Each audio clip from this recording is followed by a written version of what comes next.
Texas football finishes off their season strong. The 49ers and the Chiefs are headed to Miami for the Super Bowl, and the sports world mourns the loss of an icon. All this and more on College Crossfire.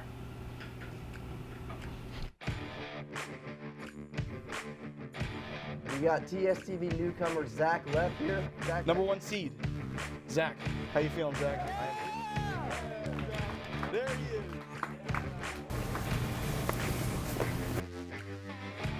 I know the Patriots have struggled, but it's still the Patriots conference. They have dominated this conference, and when it comes to playoff time, Bill Belichick, Tom Brady know how to make the adjustments. They're just winners. This defense is legit. I guess we'll get into it. Always enthusiastic, unbelievable, hard-nosed. all right, let me explain why Aaron Judge is getting it. You can boo me all you want. I knew Texas was going to win, and then one of the Texas team was going to lose. Cannon. I don't like the cannon. Wait, you don't like this guy? All right, I'm done. This is all chaos.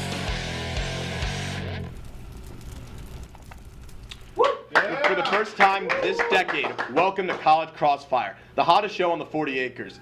I am your new host, Zach Leff, and tonight we have a great show for you planned with some veteran panelists. Let's meet them now.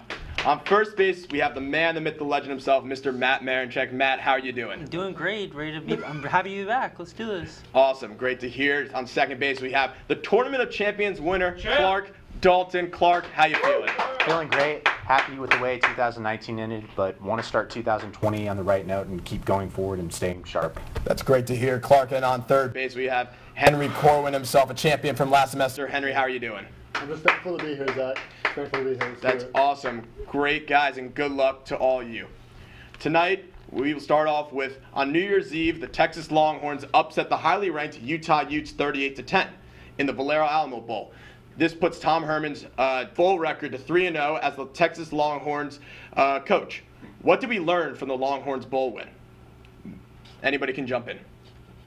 I think it was a great overall way to end the season because the season going off is overhyped after beating down in Georgia, and they kind of failed expectations, losing to Iowa State, TCU, OSU. But this is a good way to beat a top 11 team, completely make their offense disappear.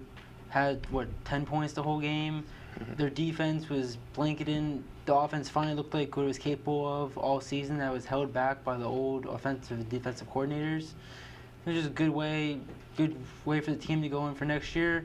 They just can't get too pumped up like they did last year and get too high expectations. Yeah, I agree with that. Definitely beating a highly ranked team, the Texas Longhorns, is a big accomplishment, but definitely didn't live up to expectations. I think the best way to summarize it is it shows why this team is kind of at a tipping point right now, because this bowl game is not what you saw consistently all season. But when you place a clear message and identity and get healthy all the way, it shows you what Texas can be, because they have very good players. Joseph Asad and Caden Stearns are both sophomores, and Sam Ellinger is coming back. It shows that this team still has promise and could be very good going into the future, but they need to keep that identity steady. Yes, that's excellent. They definitely have Sam Ellinger coming back for his senior year. That's a huge thing. And also to keep their identity. I like that point. Clark, Henry? You know, I hate to be this guy, but like, what did this game prove? It proved that Texas can win bowl games against teams that have higher aspirations than the bowl game that they were in and didn't really come out caring too much about the game. I mean, last year against Georgia was salty, not getting into the college football playoff. The Sugar Bowl to them, obviously, not as meaningful to them as it was to Texas. And here in the Alamo Bowl, Utah thought they had a chance in the college football playoff, and they probably believe they got snubbed. So, I mean, obviously great win for Texas, but I mean, just look at the numbers and look at the way Utah played. They came out. It obviously didn't mean too much to them, but I mean, props to Texas for taking advantage of the opportunity and putting up a good win. And yes, they have a great potential moving forward. So I don't think this takes anything. I'm not trying to take anything away from the team they have, but I don't think this win adds too much to them. I do agree with some of the points there. I mean, it is the back-to-back years that Texas did win a big bowl game, but then people and critics have said that the other team, Utah or Georgia, has not come to play. I would agree with that in there, but I don't know. I think it's big though that Texas still was able to win that bowl game. Now, despite the win in the Alamo Bowl, the Longhorns did not live up to expectations and finished the regular season with a record of 7-5. This led to numerous coaching changes, which included offensive and defensive coordinators Tim Beck and Todd Orlando, respectively. The Longhorns would go on to make new hires in these spots. Were the Texas coordinator hires a step in the right direction? Anybody jump in? I think they were, especially, let's start with the offensive side of the ball. Mike Yurcich, he was the passing game coordinator and quarterbacks coach at Ohio State for 1 year. But in that 1 year, what he did was extremely impressive. He took a guy in Justin Fields who had not started a college game yet and turned him into one of the best quarterbacks in college football. He is 4-1 odds to win the Heisman next year. And it wasn't just at Ohio State. From 2013 to 2018, he was the offensive coordinator of Oklahoma State. They averaged 38 points per game, 478 yards per game, and they were regularly in the top 20. His system fits for the Big 12, and I think it's compatible with what Tom Herman likes to do. Now, on the defensive side, I know Chris Ash struggled at Rutgers, but you have to consider who Rutgers is competing with in the Big 10. And what Ash did at Ohio State when he was defensive coordinator was very impressive because Ohio State was only 46 in total defense, and 2 years in, he had them as the #2 scoring defense in the nation. And it's not just the stats that were impressive. The players who were there were awesome, like Joey Bosa. So I think these are both very good hires that will get the Longhorns in the right direction. Yeah, I would agree there. I think Chris Ash has coaching experience, is familiar with Tom Herman and Mike Yurcich. He also, like you said, turned Justin Fields into an excellent quarterback at Ohio State. Yeah, I'm gonna agree with Clark. Chris Ash, he has that national championship under his belt as the defensive coordinator at Ohio State. So that's great. Obviously, he has experience. I know it didn't really work out with Rutgers. Nothing's working out at Rutgers nowadays, but he has that experience. And Yurcich, did I say his name right? Yes, Mike Yurcich. Mike Yurcich. Yeah, I mean, like Clark said, I mean, he took the Ohio State team in 2019, and not only were they the third-ranked offense in the nation, but they also set school records in terms of offense. So I think these are steps in the right direction, but I guess we'll find out once they put the ball between the hash marks. Yeah, definitely just positive results overall at Ohio State. And despite the Chris Ash negative results at Rutgers, he still started off there strong, and he also has experience with Tom Herman, like I said before. Matt? I think on both sides of the ball, they were great hires. You look at the defensive side with Chris Ash. Sure, he didn't do good at Rutgers. Rutgers plays all these good schools with 2-3-star players, but he was at Ohio State for the national championship, turned that team around. But on offense, a point where Texas struggled a lot of times in the year, they couldn't find the run during Baylor, Iowa. The offense just didn't know what they were doing. I think he's the guy who could change it. He'll have more downfield play calling, more deep balls. That was absent last year. You saw what he did at Ohio State. You saw Oklahoma State. He developed so many different guys, Mason Rudolph, Justice Hill, and even Ohio State, J.K. Dobbins, and the NFL talent, something that Texas hasn't been doing the last few years. And he made Taylor Cornelius look good last year, so he is a better quarterback than Sam Ehlinger, so we'll see what happens. Yeah, I would agree there. I mean, just development of talent is a big thing, and that's what Texas is looking for. Now, we just had this in. Texas did defeat TCU in men's basketball, so big win. But the Texas men's basketball team did start out the season strong like tonight. However, since entering Big 12 play, the team has dropped 5 of their last 7 games and have played some poor basketball overall. What is the blame for the team's inconsistency? Yeah, Shaka Smart is on the hot. Oh no, sorry, wrong question. Who's to blame for the team's inconsistencies? I mean, I'm not going to put on one person. I think it goes all the way around. I mean, they lack high-end talent, and I know that's not the most important thing in college basketball, but it's more of a team game as compared to the pro level. But it does help when you can get, have a guy that you know for a fact can really get you a bucket down the stretch. They don't really have that. I mean, no one on the team is averaging above 13 points per game. Coleman's up there. He scores a bit. Andrew Jones, Jericho Sims is just under 10 points. But all these guys, they're playing okay, but I don't think any of them have really taken the next step. I mean, Jericho Sims, he's fine, but I just don't think he's taking the next step. 7.7 rebounds, 9.6 points. And then Andrew Jones, God bless him, but he's still kind of the same player in terms of numbers that he was when he was a freshman. So I just think players aren't taking the next step. Yeah, I definitely agree with that. The player development has lacked over the past 3 years with some guys like Jericho Sims and Andrew Jones, and Shaka Smart is definitely off to a rough start right now. I think the blame is going to mostly fall on Shaka. I know we've been saying this for a few seasons. He was out on the hot seat. But it's the same thing every year. Non-conference, you play all these cupcake teams, like these no-name schools. Then when you play the teams in your conference who are good teams, like #1 Baylor, top 25 West Virginia and Kansas, they get stomped on. And he's just not coaching them good. They're getting out-rebounded almost every game, taking ill-advised block threes that they shouldn't be taking with 1 second on the shot clock. They're just not playing good fundamental basketball, and that falls mostly on the coaching. Yeah, I agree that the fundamental basketball right now is struggling, and the shot selection is definitely one major concern for the Longhorns. Clark?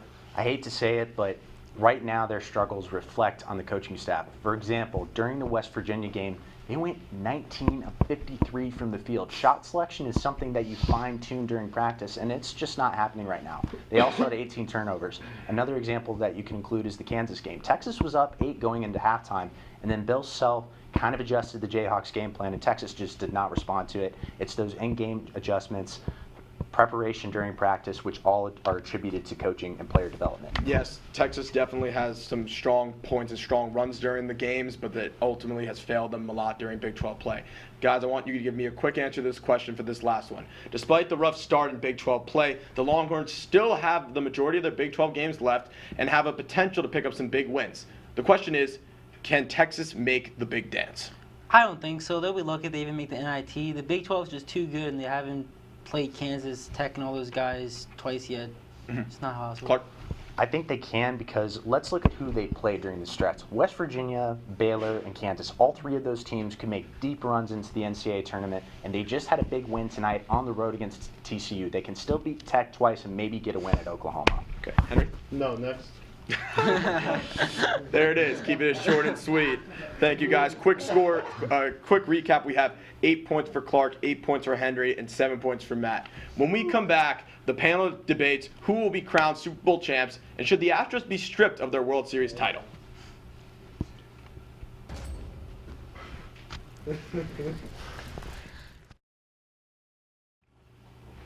Welcome back to College Crossfire. Let's recap the score for you quickly. We have 8 for Clark, 8 for Henry, and 7 for Matt. It's still anybody's game, though. Remember that.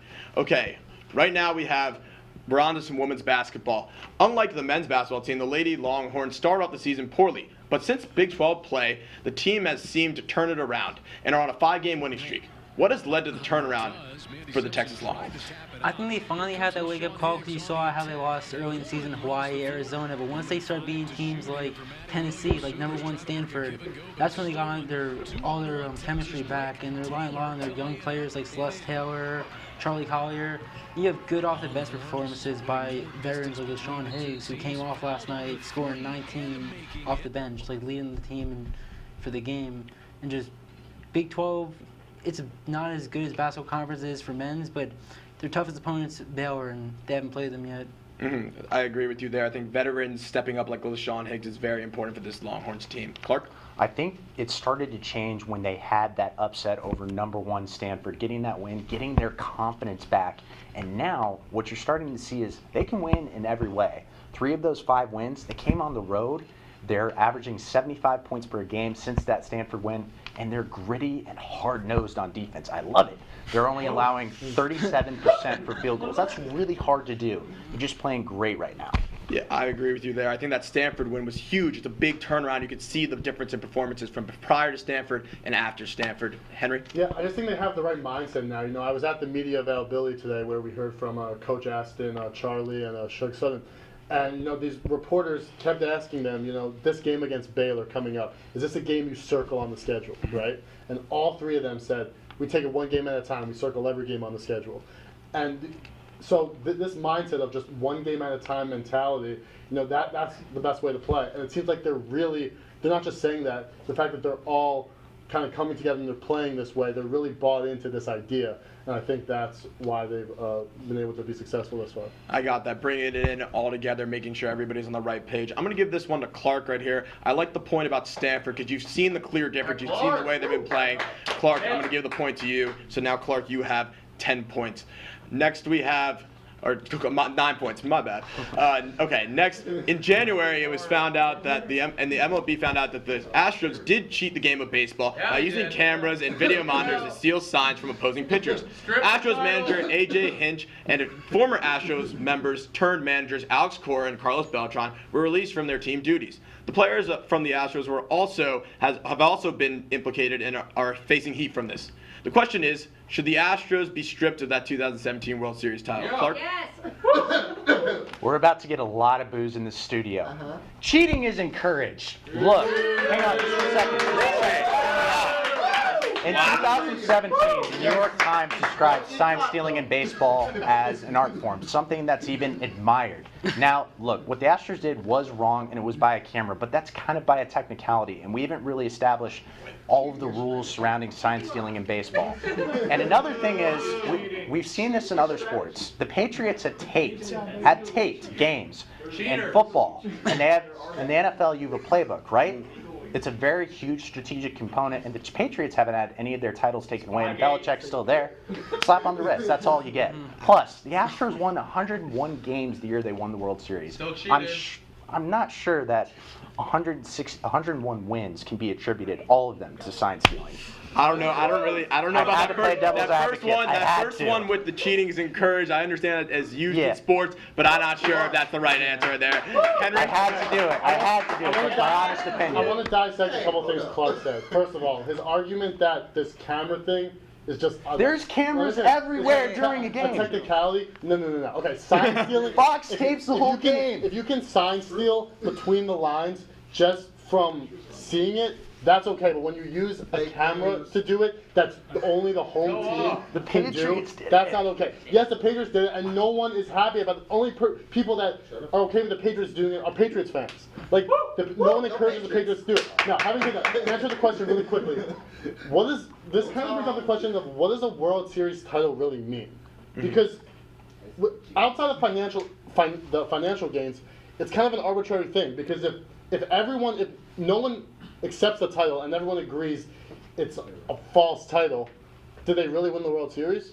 I mean, what is a title? It's just a title is the arbitrary thing that everyone agrees this was the team of the I believe it's the idea of they have the banner in the stadium. Should they strip it and should they not be there to be acknowledged as a World Series champion? But my point is that what does a title really mean? And that's up to you, Matt.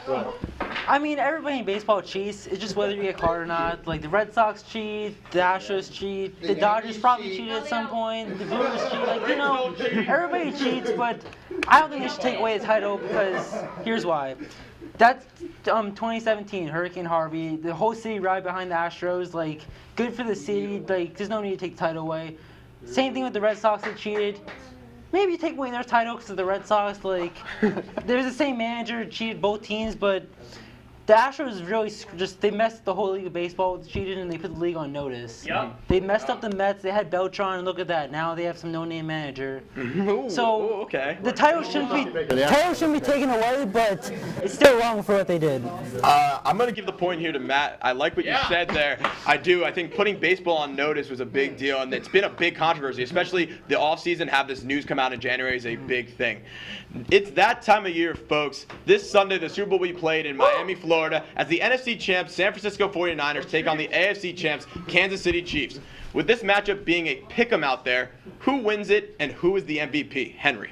So this is a really interesting. So say Tom Brady. This is a really interesting Super Bowl because this is a Super Bowl where you really can't. No team experience is really not an advantage for either team. Every year the Patriots are in the Super Bowl. It's like, oh, they have the experience, You can't use that for either team here. So I think it's going to come down to just what team has more firepower. I think the Chiefs have that edge a little bit. So I'm going to go with the Chiefs. The MVP. I mean, how can I say anyone but Patrick Mahomes? I know it's a cop-out answer, but the quarterback usually wins the MVP, and Patrick Mahomes is not just the quarterback. He's clearly the MVP of that team. So he's the MVP and Chiefs win. I mean, I think it's a no-brainer who would win the MVP if the Chiefs do it, and Patrick Mahomes an excellent season for him again, and one of the best quarterbacks in football. This is a really tough one because look at the 49ers. They have a great defense, but their offense, like, you can't name any of their receivers and their running backs. They're kind of just like, they're just guys. They're not superstars. The Chiefs, they have a great offense, decent defense. Like, it's not anything great, but it's going to come down to who could score last, and if the Chiefs' defense could shut down the no-name but great the decent offensive 49ers that beat down the Packers, that beat down the team the week before. So I think it's going to come to a close one, but it's going to be the Chiefs, and it's going to be because of their lack of defense against the lack of offense on the Niners. MVP winner? Nick Bosa. But if you said the Chiefs, my bad. Tyrann Mathieu. Okay. I like that. Bold. Clark? Interesting choice. It's a good pick. But I think I have to go with the Chiefs. Look, they've been waiting 50 years for this. They're averaging 43 points per game, and Patrick Mahomes, he's been awesome in his first 4 playoff games. He's 11 touchdowns and 0 interceptions. That's better than John Elway, Tom Brady, Peyton Manning, Brett Favre, and Joe Montana, all legends. We've never seen this before, and if the Chiefs win the Super Bowl, I believe Patrick Mahomes will be lifting the MVP. Yeah. Great take right there. I think all you guys said Chiefs. I'm going to give this to Henry on this side. I do think he gave some great points on the Chiefs, so Henry, you're going to get the point there. So at the end of this round, we have Clark with 8 points, Henry with 8 points, and Matt with 7 points. As we move on, when we come back, we talk all things Kobe Bryant and talk about what Mamba mentality means to all the panelists.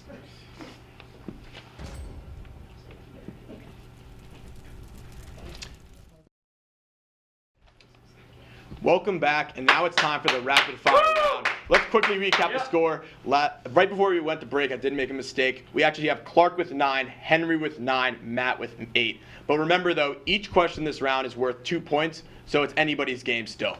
Kobe Bryant was an NBA legend. The 5-time champion and 18-time All-Star had no shortage of great moments during his historic career. What is your guys' greatest moment or favorite Kobe Bryant moment? I'm going to have to go, he sure was a great basketball player. He had those great games, but I'm saying more like off the court after he retired. He went out there, a lot of those guys, they retire, they get washed up, they blow all their money. But this guy, he went out there, he wanted to teach the next generation, he wanted to mentor younger players like Kyrie, like Joel Embiid, and teach his daughter and improve their team, make them love the game of basketball. And she was bound to be a WNBA legend once she got up of age. But he just shared his Mamba mentality and his passion for the game with everybody who he came in contact with, everybody who loved the game of basketball with him. And he did more than basketball too. He was an Oscar winner on a film about his love of basketball. He's just a guy that just positively impacted society, and he's going to be dearly missed by everyone. Yeah, I like that answer a lot. What he didn't do, because everybody talks about the on the court, but his off the court impact after basketball was off, big impact. Anybody else? Clark, Henry?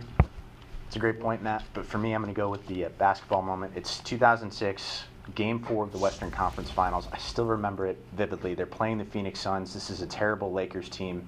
I'm sitting on the couch with my mom, my dad, and my grandfather, and the Lakers have an opportunity to win this game. It's at the end of the game. Kobe Bryant gets a steal, gets the layup, forces it into overtime, and then there's the jump ball, and here it is. That beautiful signature fadeaway that will live in my memory forever. And Kobe, you can see the intensity in his face, putting every single effort and fiber in his body, trying to win the game. And that's what he was all about in his life, just ripping his shirt, living every day with that intensity, trying to live it to the fullest and be fulfilled. That was an excellent moment. I mean, it's a classic. Everybody knows the ripping of the shirt, and he really carried that team that year and really proved to be one of the top players at the top of his game at that point. Henry? Well, what Clark said was truly my favorite moment, but not to repeat what he said, my other favorite moment is going to have to be his 61 points at the Garden, the mecca of basketball, not right now, but overall, the mecca of basketball. All the greats have put up incredible performances at the Garden. Michael Jordan, LeBron James, Steph Curry, James Harden, and Kobe did not fall short of that. So when you put up a performance like that at the Garden, you know you're one of the greats, and he certainly was. Exactly. I love that one, Henry. I mean, every great player has always done well at the Garden, and Kobe was one of those with Jordan and Steph Curry, always putting up great performances. Those were all great answers. It had to be, for me, I loved when he went to the foul line after tearing his Achilles. It just showed the player that he is, that he won't quit, he'll never give up, and that he made both those foul shots and went out of the game. It was later known that he tore his Achilles. You know what? I can't just pick one. All you guys are getting 2 points on that one, so everybody's getting 2 right there. On top of Kobe's basketball accomplishments, he was known for his famous Mamba mentality and how he used it on and off the court. So for y'all, how would you describe the Mamba mentality to someone, and how would you employ that in your day-to-day life? Okay. So I think the Mamba mentality is really just another way of talking about the American dream, or the original American dream, which is that with talent and hard work, you can do whatever you want to do. And I think that's exactly what Kobe accomplished. Now, Kobe Bryant, what I was so impressed by what Kobe did was that people were talking about how we talk sometimes about how athletes, after they play, it's hard for them to be happy doing something else because they were so obsessed with playing. And of anyone that's ever played professional basketball, Kobe was maybe the most obsessed. And his transition to lifeguard basketball was almost seamless, and he did incredible stuff, in business and winning an Oscar.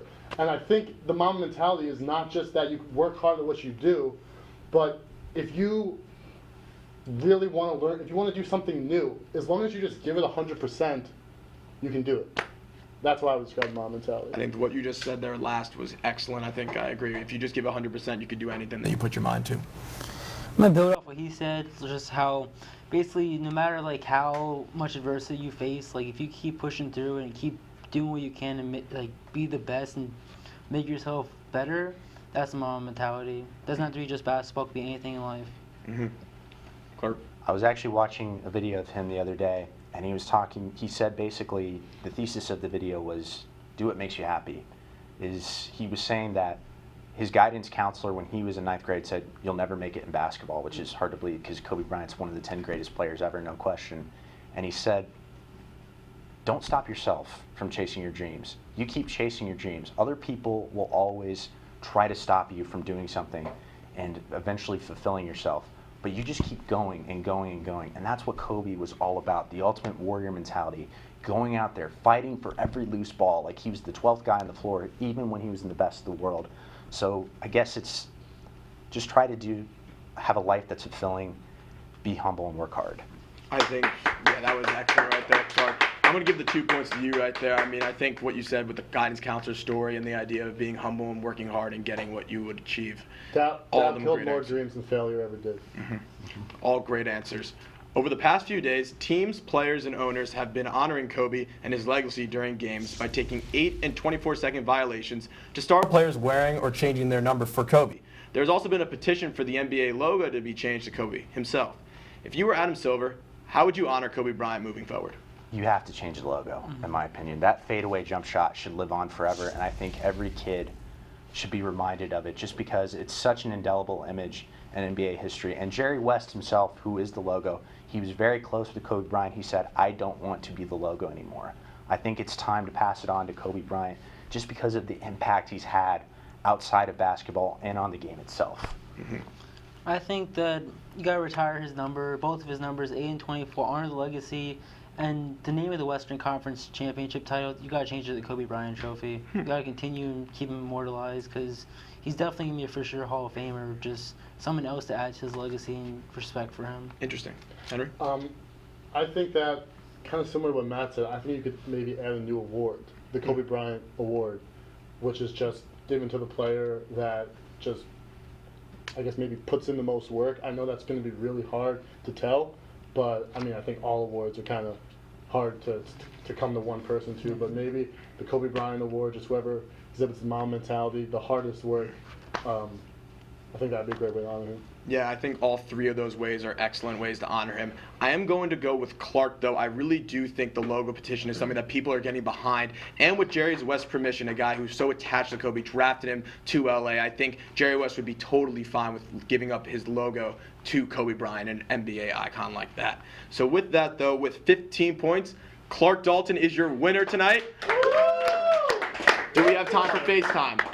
We do not have time for FaceTime. We will have more on Facebook. But congrats again to Clark on winning. And next Wednesday, TSTV will be hosting its semesterly general meeting for new members at 7:30 p.m. in Burdine 106. Thank you for tuning in tonight to the show. Be sure to check out the 1-0 Sports Show on Fridays at 9 a.m. and College Press Box every Monday at 9:30 p.m. for the latest sports news on the 40 Acres. Don't forget to follow at TSTV Sports on social media. And for all the panelists and people in studio and master control, have a wonderful rest of your week.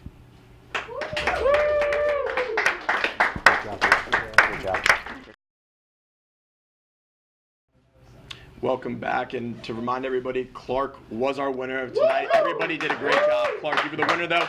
You get your FaceTime. Clark, say what you want.